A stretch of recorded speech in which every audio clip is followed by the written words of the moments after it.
welcome to everybody. Welcome to the Schulering community, our first webinar. Thank you, Rocco, for the idea. So I will do a quick introduction on myself, set a bit the agenda and basically the intro of what we are trying to do here. So my name is Carlo de Leeuw. Originally, I'm from the Netherlands, and I'm one of the co-founders of Schulering. So together with Mauricio, Genia, and Felipe, all here on this meeting as well, as you can see on our backgrounds.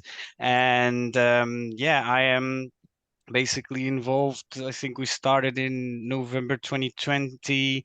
We started to come up basically with ideas connected to the hospitality on how to improve it, which back then was full COVID, right? So it was definitely a lot of thoughts going on how we were getting out of this, or how are we going to come out of this, and what does it mean for the industry. So basically what we are now heading towards to is actually listening more and more to the community, and then eventually coming up with solutions for that.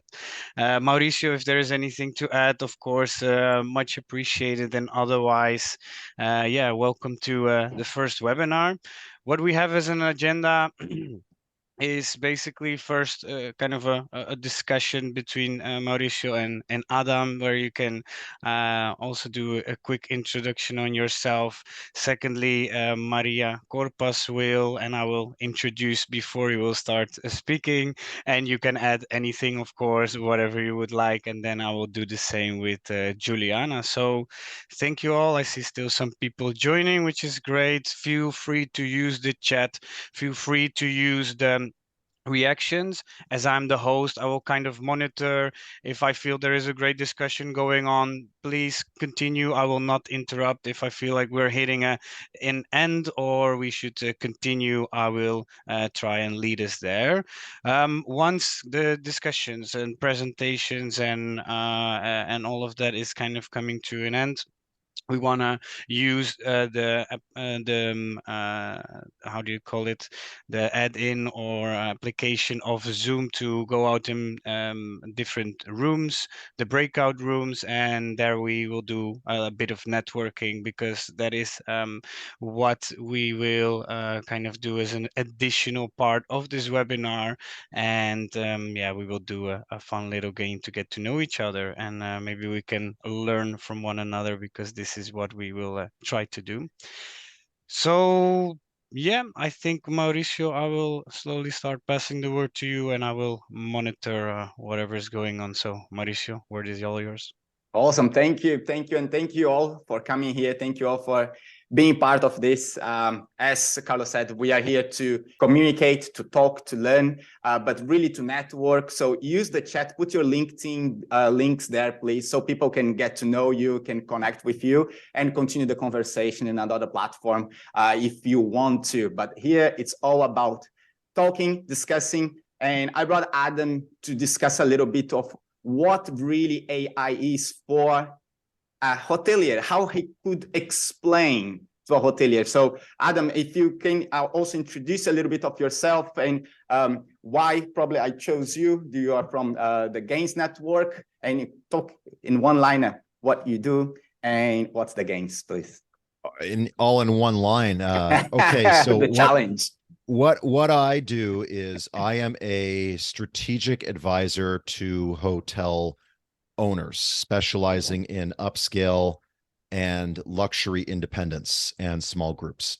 That's what we do. Now, the word strategic is a little bit ambiguous there because strategy can involve technology to drive top line revenue, or it can be used to drive net operating income, which owners really like. And that is a key component of how hotels run these days, because we have these labor problems and technology can really help with that way. But technology inspiration is very different than technology implementation. And that's where we would come in to both inspire as well as help with implementation. Strategy can also be involved with finance. It can also be involved with more aspirational elements such as wellness. But for today's purposes, because we're talking about AI, I'll keep it focused on what we can do with the technology side of things. That's what awesome. GAIN is. Oh, sorry. GAIN stands for Growth Advisors International Network. So what it is it's basically the Avengers of hotel advisors based around the world who can help technology or other companies in hospitality, food service, and travel tech to scale globally, to understand local markets, to develop product market fit, to help with various strategies and rapidly scale in a globalized world. That's awesome. Thank you. Sorry, I cut you there. Thank you very much. Yeah. And well, we brought you here because we've been overwhelmed, by the amount of information since GPT was launched. Everything is AI, AI, AI. And actually, artificial intelligence has been around for quite a while, just not been talking to us in such a depth. So if we can come back to the basics, Adam, how would you explain to a hotelier what artificial intelligence is? Okay, so here's how I explain it during cocktail hour. Let's take a step back and let's go back 5,000 years. So 5,000 years, in Sumeria, they invented the first language, which was the symbols, those cuneiform symbols. And that was the outsourcing of accounting records onto a stone tablet. So by outsourcing that little bit of rote memory about remembering how many sheep and how many cows you owned to better transact, you then enabled more transactions and more higher brain processes. Step forward, you have the invention of papyrus scrolls, paper and pen, Gutenberg press, books, Industrial Revolution. You have lights are going on, which allows for more work at nighttime. And this is what it's just been. This evolution going faster and faster and faster as the years go on of the outsourcing of basic knowledge onto various pieces of technology, so that way you can focus on ever more elevated thought processes. So artificial intelligence is all those data points that you've put onto Excel that's been put onto some cloud-based database that a machine has then been thrown against to learn from, whether that's recursive, so generations of learning, and then giving you more and more in-depth analysis of that or education, whatever you need to then allow you to think about more and more creative thought. And when you take the long view like this, what's very important is it helps you to not have a negative reaction to how fast things are moving right now. And they're only going to keep moving faster. That's the whole thing with AI. Things started moving faster when we invented the news cycle, when we moved from the news of the 1920s, which was printing of newspapers, daily newspapers, into the reign of television, which started in the 1950s. The world moved faster in the 1990s when we invented the internet. The world is moving faster yet again now that we have AI.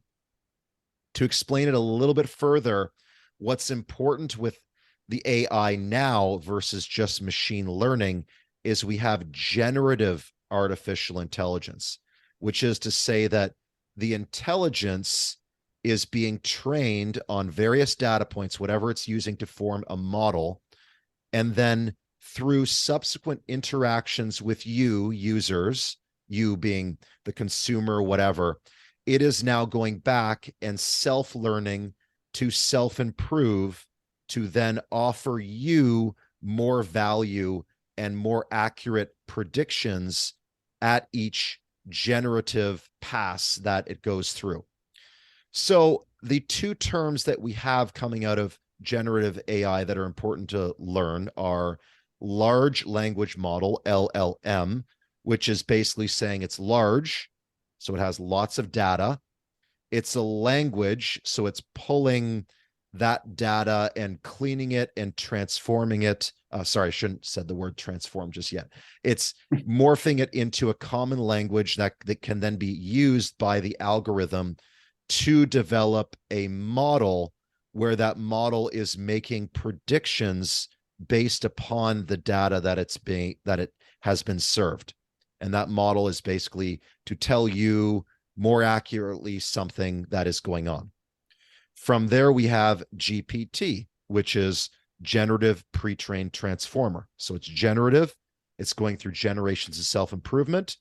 It's pre-trained. So it's coming at you, not with just an entirety of data and relying on you to tell it what is accurate and what isn't accurate. It's coming at you with some time of training behind the scenes in some offline sandbox where it's being passed through millions or billions of parameters to tell it what is accurate and what isn't accurate.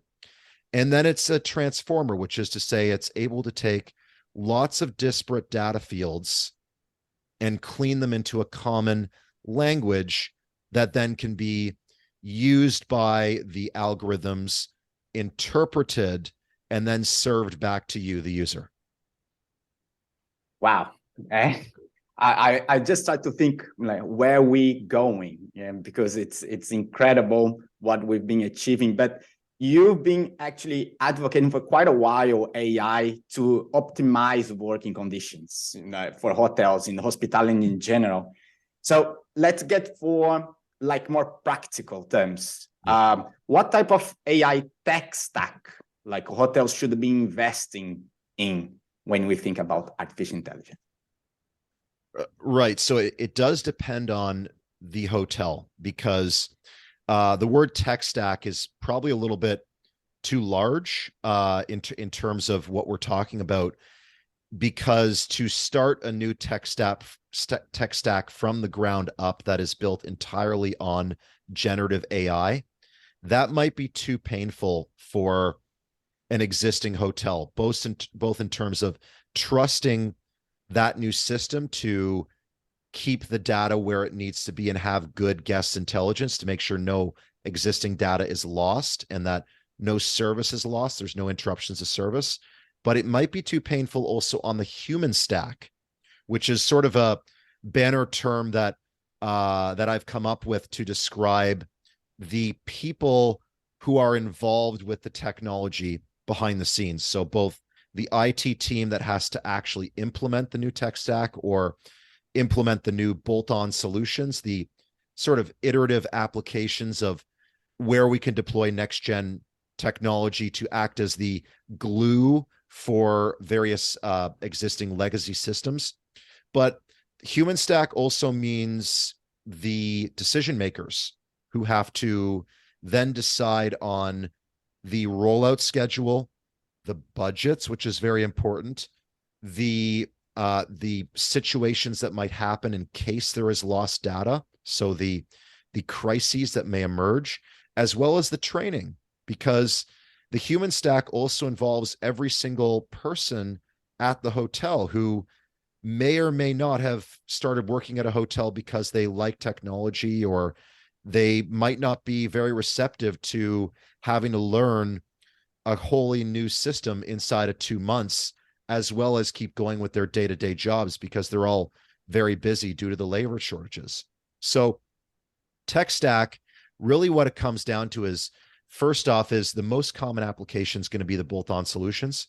So whether that's deploying a chatbot right now that can help answer the very basic preliminary customer questions that are coming in, like where is the pool? What time is your restaurant open? Do you have a spa? How do I get from the airport to your hotel? Things like that. And then less so about a light switch, but more so about a dial knob, is you're slowly turning up the volume. So right now it's the preliminary questions on a chatbot, basically the FAQ. And then from there you say, okay, well, we have a chatbot that does the preliminary questions. Can we now load that or develop a connection with the PMS or the CRS so that way it can handle basic guest bookings, wherever that guest booking could be? Could be leisure transients, could be slightly more complicated that you test out whether you want sort of group or corporate bookings where it's able to handle any sort of promo code you put into it. Now you have to think about, they also have something called conversational AI, which is basically a chatbot, but for voice, to help handle guest inquiries that are coming through your voice channel. So that way you have, let's say, 10 human agents working at your hotel who are right now fully overloaded, cycling between handling your website chat. So you've reduced their workload because you've applied this basic filter that is based on a generative AI to handle the basic chat questions. Now you've put in a conversational AI to help them whenever somebody calls in on the voice. So now what you've done is you haven't eliminated any labor from the reservations department or the guest services department, but what you've done is you freed them up for more creative tasks. Those more creative tasks being upselling, cross-selling, helping the reservations team develop better packages, whatever that can be. It ultimately better serves each individual person at the hotel.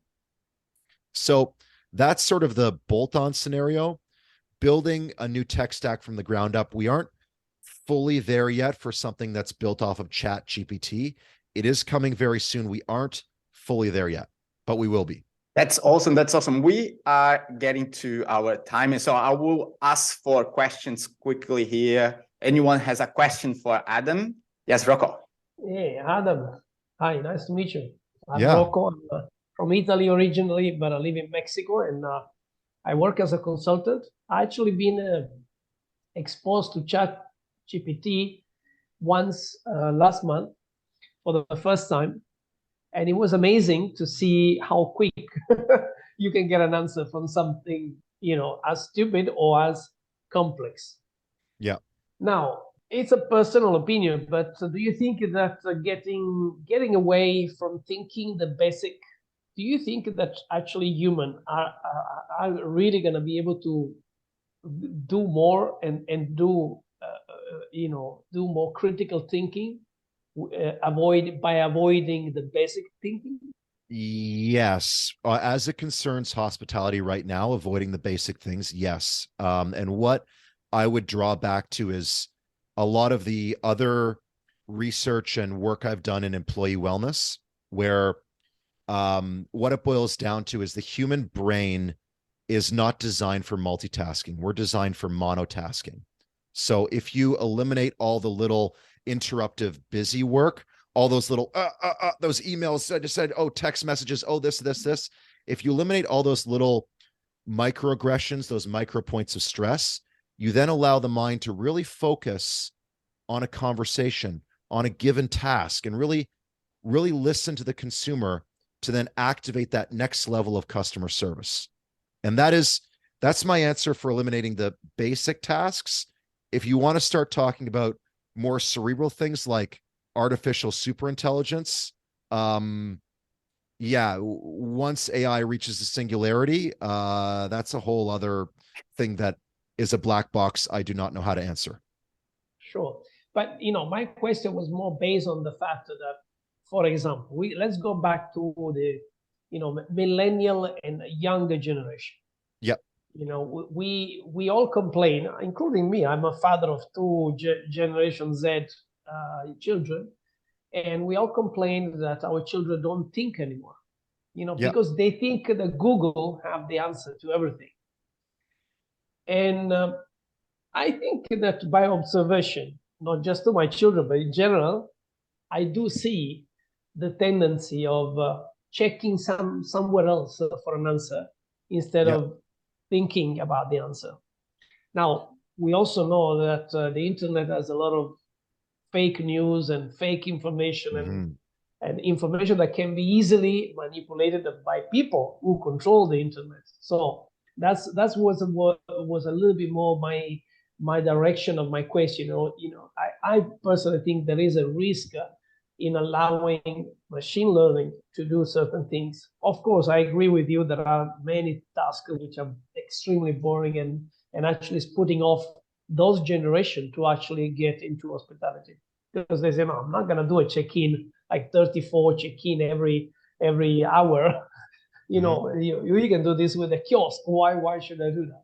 Anyway, I don't want to monopolize the conversation, but no, it's a very valid concern. Of course, it's very easy for me to just be devil's advocate and say, oh, if you review the historical records, every generation has complained about the next upcoming generation. Like the greatest generation complained about the baby boomers who were, the counterculture of the 60s, etc. It's very easy to say that, but there is something very concerning happening right now particularly regarding how distracted the young brains are and the effects of that distraction, be it the addictiveness of social media on the human brain, where the human brain was designed for hunting.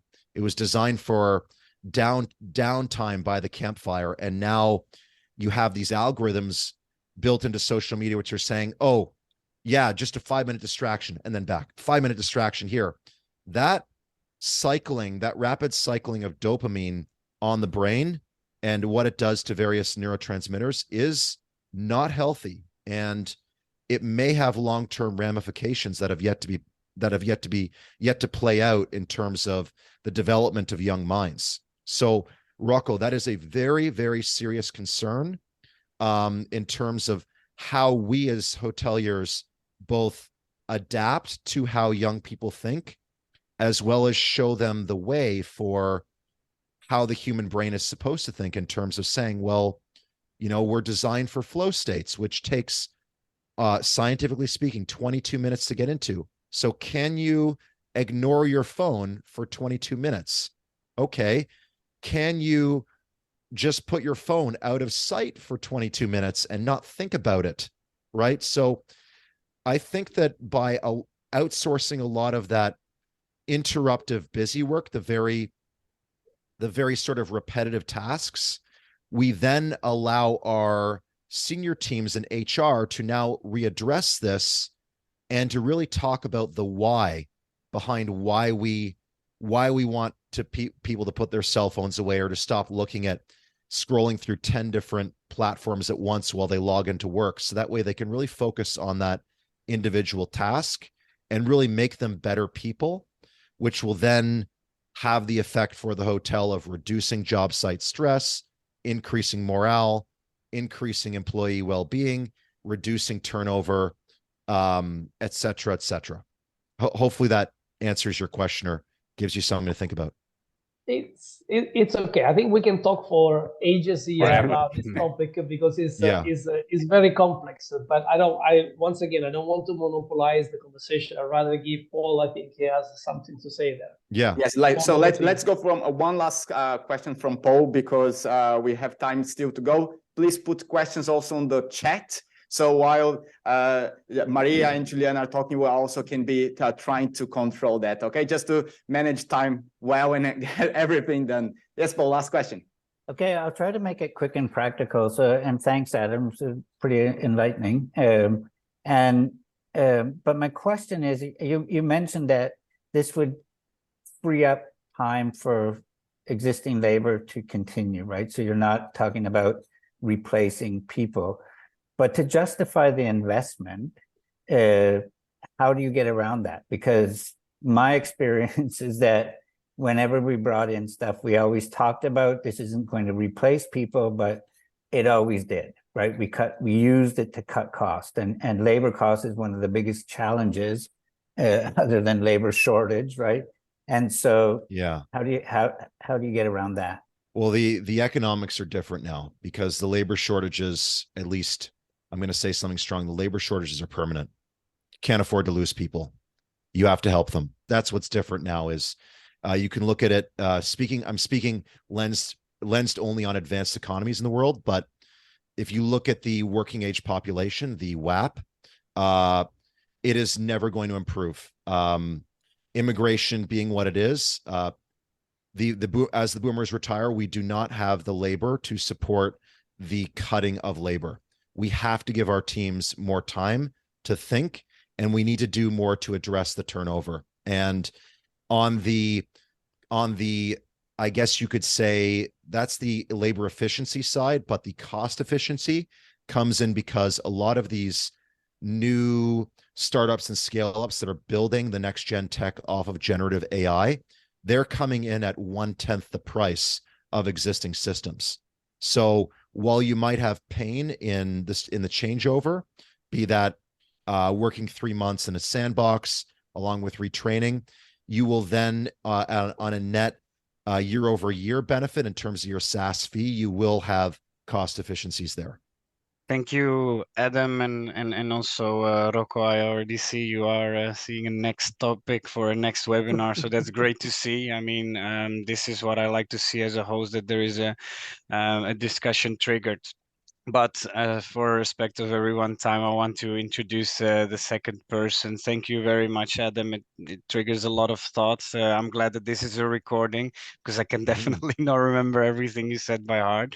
But Maria, I wanna switch to you and introduce you as part of our Schulering group already for a while, involved in the podcast, as some of you are also here. And I want to introduce you as a hospitality and travel tech copywriter. But as you mentioned to me that it wasn't always like this, but because you are actually already 15 years familiar and experienced in the industry on various aspects in various roles, and already worked with 2 well-known hotel technology companies. And you shared with me 5 years ago that you said it was time to put together all the experience and knowledge, because it is not just the hospitality where you are experiencing, but as well having a degree in journalism, being a certified copywriter, because you are a copywriter for the hospitality and travel tech. But you know, copywriter is not just for this industry, but for various more. And actually, you are helping mostly the Spanish market to help and improve their websites for people to book now, basically. So anything you would like to add to that? Feel free to say some of your own words before you get started. Thank you so much for the introduction. It's perfect. You did very well. Yes. Yeah, I'm actually, yes, a copywriter. And what I do is, I always say that what I do is to write words that make lookers become bookers, because this is in the end what they want to have, you know, more. I like that. More people, more people booking through the website, which is the direct channel. And yes, that's what I do. Yes. And I admit I use AI not to write copy. I don't write copy through AI. I use it as a spark. So if I have an idea in my brain, what I do is sometimes I have an idea and then it's just stuck like that. And it's like, I don't know how to continue. I get distracted, as you say, you know, things there, but I have the idea and I don't know how to make it grow. So I asked Chat, I have a conversation with Chat GPT, because people talk about prompts. I don't use prompts. I use a conversation, like a WhatsApp, like a real WhatsApp. I even thank it for things, like I say, thank you so much, or I didn't really like what you say, and it answers me back. Yeah, I swear, this is how I do. I treat it like a person, and I say, thank you. Can you help me this? Because I have the idea, but I don't really know how to, you know, make it work. And then he goes like, brr, and then like, okay, but this is too much. Can you elaborate a little bit more? Like, you know, a resume? Okay, fine. Can you make it funnier? Because the tone of voice of my customer is a bit funnier, and he does it. And he helps me. So it's like my third hand or my other half brain. And that's how I use it. So it's not that it will replace me, for sure it won't. I mean, it can't, because it doesn't have everything that is here. No, I agree. I catch myself also sometimes writing, can you please do this, when I'm talking with ChatGPT, and it's fine, right? Why not? Why not? It is the way I always do it. Even thinking like, it's funny, but when I read it, because I read it sometimes like from the beginning till the end, and I'm like, well, I think like twice. Okay, nice. So Maria, feel free to share. Were you gonna share the screen? I wasn't sure if that was the case. No, that was Juliana who prepared something. Okay, sorry. Okay, yes. So anything else from your end, Maria, that you are gonna share with us? Well, for me, it's like, you know, I had this conversation before with Mauricio on the, I think one of the first episodes that he recorded of the host, the podcast was. And then at that time, I was using one of the, I would say the first software, AI software, which was Write. It's called Write. That was the first one that I used. And then I used Word Hero.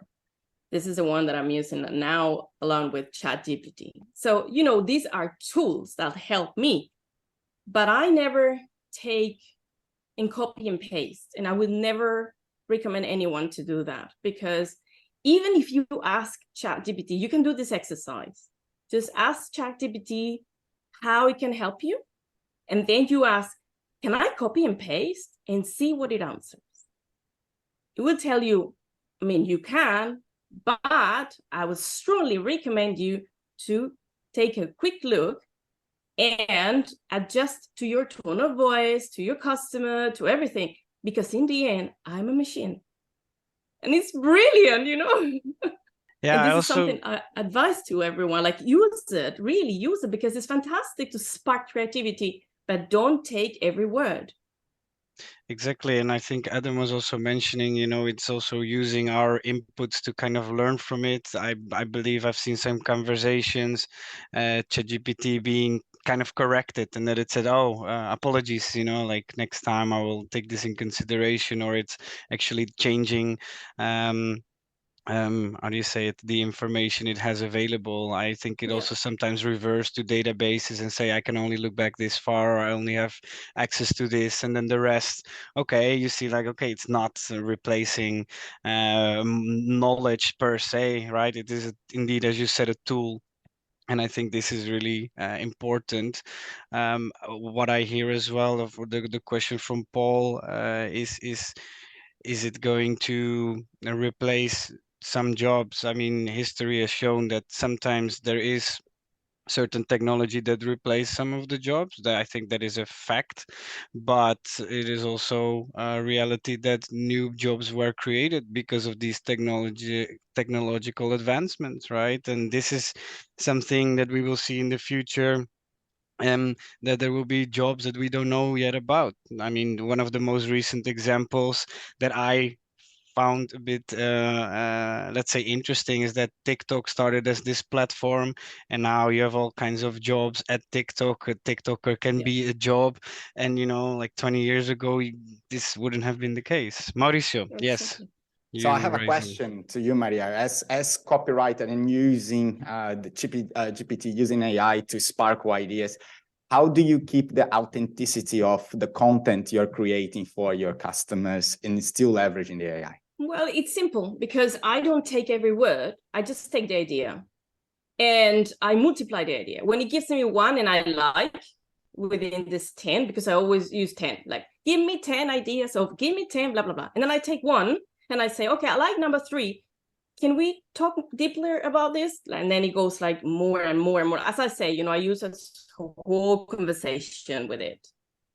And of course, nothing will be the same as the Chat GPT, because I elaborate everything. So let's put an example. The other day I was talking to Chat GPT because I wanted to use another word that is not, it's located in the center of Madrid. Like this typical, you know, sentence that the hotel is located in the city center of Madrid. It's very boring. And I say, no, I want something different, please. And he gave me something funny, like, it's like the belly button of Madrid. And I'm like, okay, funny, I like it. You know? So it's simple as that, but you know, I didn't think of that, and ChatGPT gave me the idea. So it's wonderful because I already have this. It's a funny idea, and all my copy, the one I write, it will go around this, the belly button of Madrid. So, you know, things like that. That's how I use it. I have a question. Probably both of you, maybe more for Adam. I'm an organizational psychologist, so Adam, I was very interested in what you were saying, and I have like millions of questions. But same for AI at ChatGPT, I use it for writing and all that. But at the hotel level, for example, I faced 19 years in the industry, so I know the industry inside out. And I also know that currently, 15 years ago even, we already had technology available that basically was designed to reduce the workload. And that didn't happen because you still see reservation agent doing the same job as 15 years ago, although we have reservation systems. You still see receptionist handling the phone when we don't have to have phone at the reception desk anymore. Very, very simple things I could come up. How much of your work, both of you, if you are working with the hotels, how much of your work is educating the people how to restructure? Because this is what I always face. That's the problem, right? We receive a new technology, let's say a learning platform, whatever it is. But the task, the overall task is never being looked at. What can we scale back? How do we restructure our daily lives? So all the technology that we receive at hotels is on top of what we already have, because people don't stop and think that, okay, why do we have this application? Why do we have that? Oh, because now we can offer your list. So how much of your work goes into it? Because any kind of technology I'm up for, and I would get rid of reservation and all that. Like, and now it's marketing. For me, I would just out because AI does that much better. So, but do we teach people? Because most of the time my job was in the hotel to teach them. But even sometimes back in 2008, I already run a large hotel and I didn't have a phone at the reception. And when I opened my last hotel in 2021, when I tried to tell them, you don't need a phone at the reception, they never heard of that. So that mentality that let's hold on to what we already been doing. I think a lot of education needs around that, because no matter what we come up, we don't need a reception desk. We came up with the check-in, the kiosk 10 years ago. So we come up with all this technology, but we are not utilizing them. May I answer? Yeah, go for it. Okay, Sylvia, I think, I had this experience yesterday with my dad. He made a reservation and he was asking me, like, how can I do this? With the phone, like, I know you know about it, but teach me how I can do this. And I say, okay, the easiest way is to go to Booking. I say, I have to. And I say, you're not going to call the hotel. You're not going to do it this way. I mean, make it easier for you. So we had a whole lesson about how to make a reservation on the phone easier for him. So the problem we have now is that technology goes really fast, and we still have certain generation that they just say hello to this device. So how can we expect them to use them? As with I think it also depends on the region, right? I'm here in the GCC, 99% mobile penetration. Like, there is no, like, everything happens on your mobile phone. We have 20 million applications, like everything is application. But I agree. But at hotel levels, I think we need to restructure how we approach any kind of implement. I have implemented zillions of technology in hotels, and it was just, we had them, but we also kept the manual labor with it. Yeah, of course. If my dad went to your hotel, he wouldn't even think about using the automatic check-in on a stand or anything like that, or his phone for check-in. No, he expects to have someone in front of him. I know, but we are moving on. You cannot cater for a generation that is going out. You need to cater for the generation that is coming in, right? And in the meantime, have somebody. So in large hotels where you have these check-in kiosks, it doesn't mean that you don't have one person. You have one person who assists, just like at the airport, right? Everybody is moving on. Just because my grandma doesn't know how to manage the internet, it doesn't mean that we're not implementing the internet. It just means that, we might need to help her. Yeah, exactly. It just helps. As you say, it might get reduced, but it's a help for them.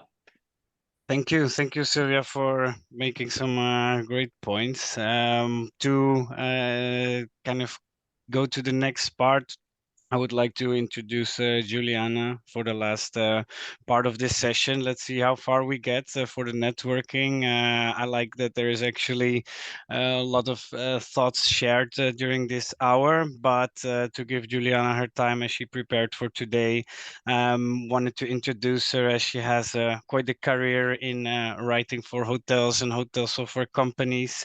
So if you ever checked some website and you thought that was really well written, it could have been actually her. So, but that's not all. She's also writing about educational stuff to help hotel owners and managers at becoming better in writing themselves better. So talking self-help via blogs, wrote an ebook about storytelling, if I'm correct. So yeah, the word is all up to you, Juliana. Yeah, thank you very much, Carlo, for the introduction, and hi everyone. Great to see that we have such an engaged group here. Yeah, I mean, just to jump right in about let's talk a bit more about AI or generative AI in writing, especially, right? Because that's my main area of expertise here.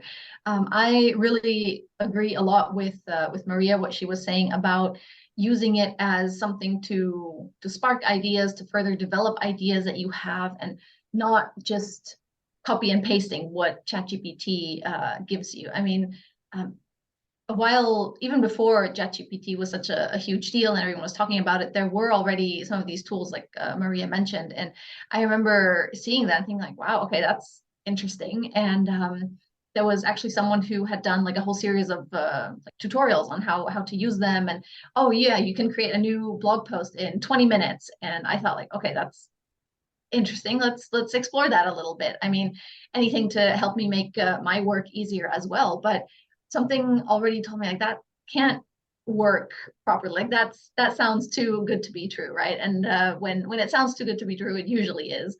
And so I saw that, yeah, these tools can really provide some coherent paragraphs. They can create articles for you. They can create website copy for you. They can do all these things, but the question is always, it always comes back to like, how good is the content really? How much does it really fit with what you want to say? How unique is it? Or how well does it go with your brand or your target audience? So I think there we really can't hand off this responsibility of creating something that really works with our brand and that really communicates the message we want to send. And there, I really liked what Adam said in the beginning, is that it makes room for this more elevated thought process, right? It gives us more space to actually be creative and just, yeah, go a bit deeper into our thoughts, because maybe we have to spend a bit less time on this in this creative blocked phase that we get sometimes, where we have an idea, but we just can't get to the next step. Like you really sometimes sit there with this not necessarily the blank page, but maybe a few ideas in front of you, and it's like, how do I put them together? Or what's the missing word? And then, like Maria was saying, it's like, okay, in the center of, yeah, okay, what's another way to say it? In the heart of, yeah, how often have you read that before? Everywhere. So what's another way to say it? You check the thesaurus, maybe you don't find anything usable there, but ChatGPT comes up with something that might be a bit more out of the box or a bit more different. And maybe you can't use that exact thing, but that gets your brain kind of rolling in a new direction again. So I really like that point. I think that's something we need to keep in mind when we use tools like this. I did run a little example in ChatGPT that I could show you guys. Here you see the ChatGPT interface, and I gave it a little prompt here at the very top. I'm not as polite as Maria. I didn't give it a pretty please or anything like that. I just gave it an instruction. I started off with something very simple, right? Like just say, write a room description for my hotel, like something that you would put on the page describing your superior room, your standard room, your junior suite, whatever you have. And this is what it gave me. Now, I'm not going to ask anyone to read this whole thing because no one has time for that. But the first thing that strikes me is how long it is. I mean, which guest or which site visitor would ever read such a long room description? it should probably be about this long, the part that I highlighted. So maybe 2 lines, maybe 3 lines. If it's a big room, like your suite or something, okay, maybe you can say a little bit more. But yeah, I mean, that's already the first thing. And then my prompt or the instruction I gave it, I mean, how is Chat GPT supposed to know what my room looks like, what the description is actually supposed to include, right? So there, if you want it to give you ideas, you need to supply it with a proper base first. So I did a little bit more of that in this second example, where here at the top, I give it some details about my room. So I tell it it's 45 square meters. I run a 4-star hotel. The room has a king bed. It's got a separate sitting area, a balcony, sea view. So I'm giving ChatGPT a bit more to work with. So if I'm blocked and I can't really come up with a good idea to describe my room, now I have maybe a few more, it'll give me a few more points that I can use. And again, the description is way too long, but if we go through it, it actually comes up with a few nice points. Like, for example, unwinding and relishing the gentle ocean breeze. Okay, that's maybe something I can include when I want to paint a picture and get my potential guests to imagine themselves on this balcony, enjoying the sunset, maybe with a glass of wine in their hand and just chilling out. So here's something I could use if I want to paint a mental picture. And there's a few points like that that are kind of sprinkled throughout this rather massive room description. And I can pick those out and use them as building blocks, right? So again, like we said, we're not going to copy and paste this monstrosity of a room description, but we can pick out a few things and use that to fill in some blanks that we might still have in our existing idea. So there we go. That was pretty much my just like a short demo of something that ChatGPT can spit out for you, and how, like, which elements that you might be able to use. You could go further and tell it, like María had already mentioned, take this room description and shorten it maybe to only 50 words or 70 words or something like that, and then see what it does. Or tell ChatGPT to maybe cater it to business travelers or families with young kids or families with teenagers, for example. But now that's all like going down a rabbit hole a little bit. But yeah, I invite you to just play around with it and see how that goes. And like we were saying, it can be actually really, really fun to see what it comes up with, and just get some new ideas and have this kind of creative back and forth, especially if you maybe don't have someone to call or to bounce ideas off of at any hour of the day.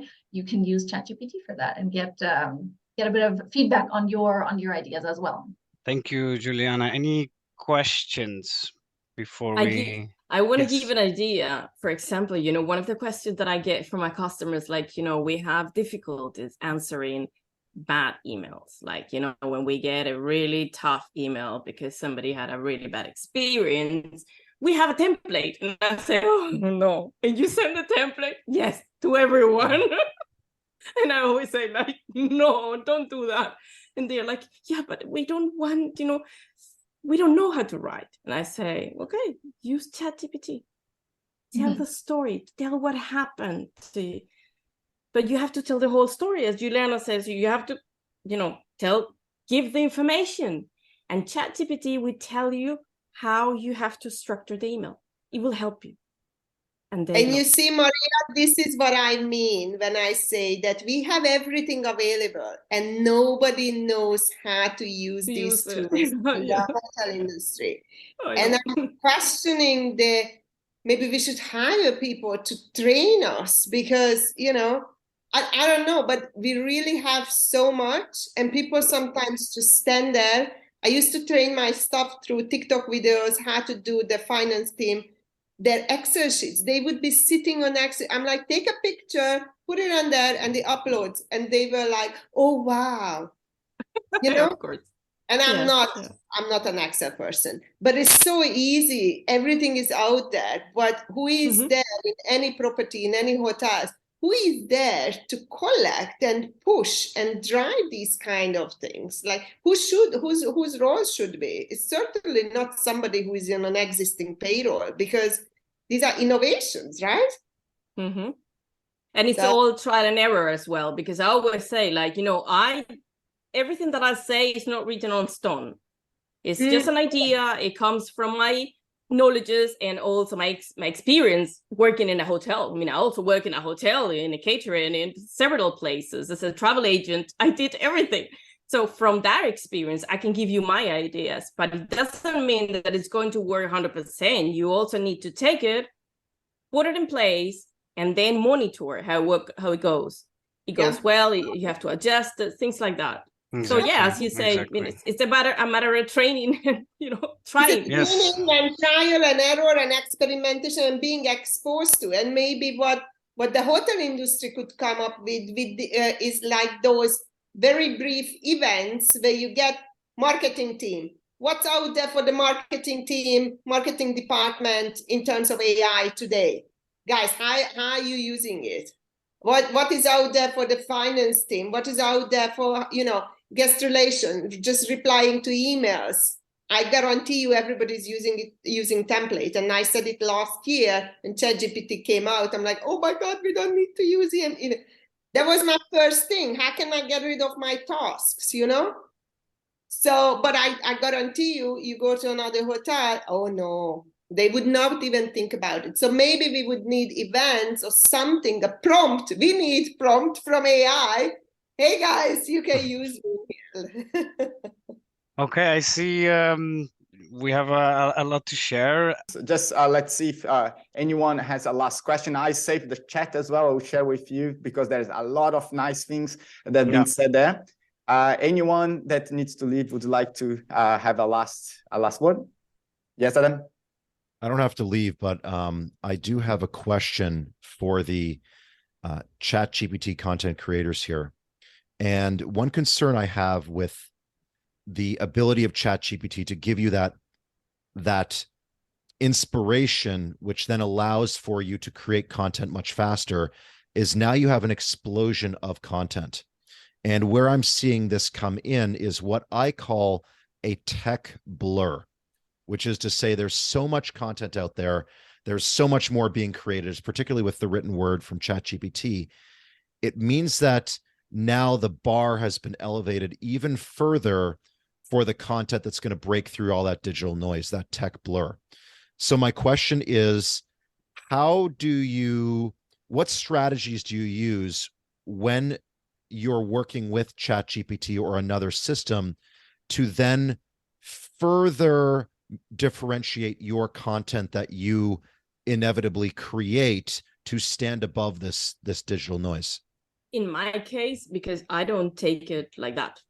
I mean, as I say, when I talk to Chat GPT, I just take something that lets me continue with what I already had in mind. So I already had something in mind, but I cannot continue. And then I'm like, okay, Chat GPT, help me. And then I had a conversation. It's like having a conversation with you, I don't know, a colleague. I'm stuck.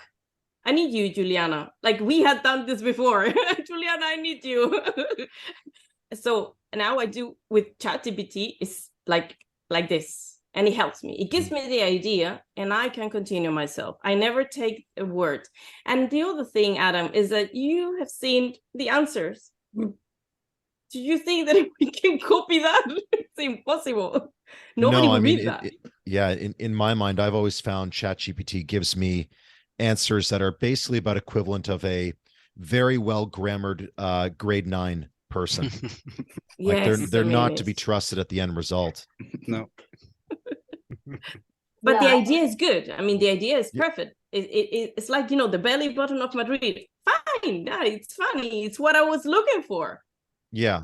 But of course, you're talking about it, the override of your own human judgment. And that's what still is important is giving that opinion, that little bit of frisson or je ne sais quoi, right? That's going to add that little bit of human touch that is going to elevate it above the stock of an AI. I think that's also important when you're writing blog posts, for example, right? Like if we move away from website copy itself, like on your homepage, for example, but if you go into blog posts that you might want to publish, say weekly or bi-weekly or something like that, I think there is where you really see a lot of this content flooding happening now, right? Where people just hit the generate button and the system spits something out and people copy and paste it onto their website. Now that might help for a little while with some SEO. It'll definitely help you get stuff onto your website. Some of the content can actually be good. I mean, after all, the system does go through existing information and pulls things to create its content. It doesn't just invent stuff out of thin air necessarily. It can though, but it often just regurgitates things that are already there. So if you want to really create something interesting that stands out, I would recommend like doing interviews. For example, if you're going through a specific topic, interview an expert in that area and then use their quotes. Like that'll be 100% original. That'll be something that really sets your article apart from someone else's. Or quote studies, quote other articles, and then like tie all of that together in a piece that doesn't just restate things that have been said a million times somewhere else, but take bits and pieces from different sources, combine them, and think about what does that mean? What does that tell us? What does that mean for the future? And then like come up with like real ideas and not just copying or like rewording something that's already on the internet. I think that will really help content stand out in the future. That's awesome. That's and awesome. That can the conversation is amazing. Something that can make your content super human are anecdotes. Yeah, absolutely. Chat GPT cannot write anecdotes. It's your own life. It's your own experience. So if it can give you very good ideas and very nice paragraphs, but then you put your own anecdotes and it's yours. Well, it's 7:30, so I want to still try to keep people, if you need to leave, please unmute yourself and say bye. If you can stay, what I will do now, I will just split us into 4 breakout rooms of 3 people so we can have a little bit of more of a network, get to know each other, or actually we lost someone. So I will actually do 3 rooms of 4 people, okay? So we can stay like 8 minutes, 2 minutes each, like more or less, and then we come back here just to say bye and get some feedback on this event and see if you want to repeat, okay? So I will just assign automatically, randomly, and hope that you enjoy the network. See you on the other side. How was the experience? Yeah. I mean, the big thing here, like what we're talking about, I just mentioned this buzz term, but growth mindset. It's, you talk about people, we've done things this way, we've done things that way. Oh, how do I know it's not going to deter top line revenue when we implement this? It's too risky, right? And it's there's ways to navigate around that, but it starts by changing how you think about it. 100% growth mindset is basically what triggered the whole Schulering idea was the book mindset, from Carol Dweck, PhD Carol Dweck. And that starting off, well, we need to continue learning, we need to continue the evolution. And now you just click that word. I just love that when you say growth mindset. How was the room 2? How did you went to the last second, right? Yeah, we went to the last second. Unfortunately, I didn't have enough time to present myself, but the guys had a great conversation. It was really nice. So let's, as I have you here, what's the feedback about the event? What do you guys enjoy? What we could better for the next one? Because I know that we're going to have a next one now. Yeah, so what might trigger is what we're discussing, to maybe have a general introduction on a topic, which can be by a video, could be a summarization of the meeting from today, or something that happened recently in the news to make it, let's say, recent and relevant. Otherwise, this was our first time. I want to thank you a lot. Maybe when it comes to feedback, feel free to write me on LinkedIn. I'm going to also try to figure out how it works with the events. When you close it, is there a feedback button? I don't know. We're still figuring all these things out. So if you want to share, feel free. Me, Mauricio, Zenia, Felipe, we will all end up in the same brain, so to say. And otherwise, I want to wish you all a nice week ahead, and thanks a lot for your attention and your presentations. Thank you. Yes, all you speakers. Thank you, Adam. Thank you, Juliana. Thank you, Maria, for sharing all your knowledge with us. And thank you. everyone else for participating from everywhere around the world. So we have from Dubai, from Italy, Dylan here from America, Rocco is from Mexico, Maria is from Spain. Juliana, where are you based, Juliana? In Germany. In Germany, and Adam in Canada. So it's an amazing, well, then we have Felipe in London, Carlo and me in Prague, and Jenia in Barcelona. So it was an amazing network, amazing opportunity. Thank you very much. For I just got one more question before we go. Are we going to connect the dots at the end, as we usually do? Okay, yes, we have a tradition, but I have two things to say, okay? First, this time is the time that it's called Schulering Hour since 2020. We always meet on Mondays at this time, and Juliana was one of the first person before we even had a project to come and talk to us actually in the meeting. So thank you, Juliana, for being here. And she was also the first one that went to our podcast, now the first one in our webinar. So thank you. For the support. Is very impressive. I'm very grateful for that. And we have a tradition that when we close our camera first before we turn off the phone. So we close the dots like this. Like so it's like a high five around the world. So thank you very much. Open your microphones. Thank you very much. Thank you. Bye, guys. Thank you. Have a good one. Bye, guys. Bye bye.